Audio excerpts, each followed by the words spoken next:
kirire kugira ngo really ubwebembezo bumbenyi no parliament ya Uganda experience y'inkiro parliament ya Uganda neja kunyamba okuregistratinga ninga okutensa aha East African community. Ati East African community noreba abantu bingi tubakucenga ko gamba East African Legislative Assembly ne abantu bakucenga citizens bashimiye kugifiringa bakamanya ngo ne koraki ne gashaki kandi tensa ki icyo kubanza cya byona hariho ebiragire bikwatirine na mnonga emshubiragano yitu yo mu East Africa nore twatugamba ngo yes taxes abantu bashashura nango abantu baryaweya konka hari ibindi gutekereza abantu ngana tariff barriers katugire ngo muntu yarga bundu buryo yarga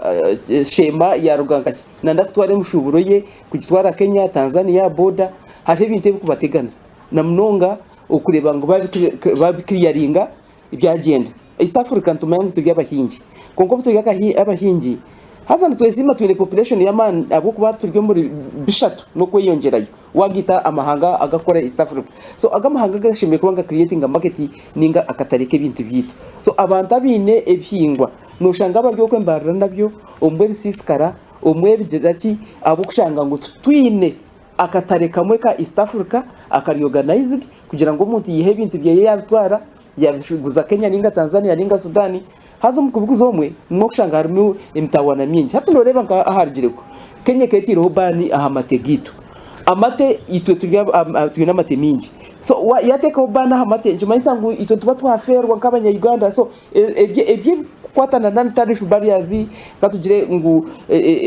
police kargayo country je kargayo etinyoti incende byo bya Uganda ninga tincenda shukari ya Uganda manyati incenda mcherwa nkahi ebyo byo gutuma byito butare yet waza kureba abwaci amahanga gagarigire yo kwenda ngo gakore block ya East Africa no kwenda opening up markets n'abantu bona bakaganyirwamo omuntu omuhingi oyine bintu bye yana abasa kutwara kabuguza Tanzania kabuguzayo akatwara Kenya akatwarayo ekindi tuine ekizibu kibura ryemera umuntu mnonga eminyeto okuza kuteka kwa kuruzo kugira ngo umanya wene qualification zito kwija gukora Kenya Rwanda na Uganda ibyo bishimiye kurwo kutentureba turi block emwe ya East Africa ecyo kureberaho umwana nagenda zo a road development center ya Uganda takwija gukora Kenya ningo wa Kenya ROC ninga equivalent ya road development center ya kunuya akiza gukora mu Uganda ngutokora mu ninga za Rwanda ngutokorayo so oshanga byatuma abana batatunga opportunities zo gukora yet barriers eshime kubanzergaho kureba East African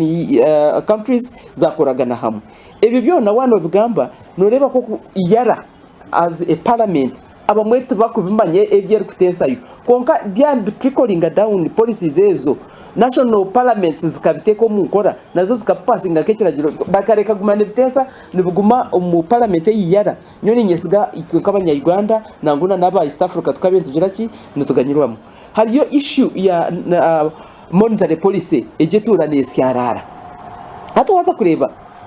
esente zitu za Uganda ko crossinga Kenya chenjinga otuza Tanzania chenjinga aba Tanzania bachenjinga zine values zitakwingana so twatwine same monetary value ya East African money tukashanga ngitwine sente zimwe zikushana really itwe abantu tukaganyirwemo kugira ngo sente zitu zireke kuruzinga value yiyongere ngoko kureba nka European Union ine currency yayo the euros so nyoni nyesiga ngo ezo nzo some of the things ibyo mutashimiye kuba na pushinga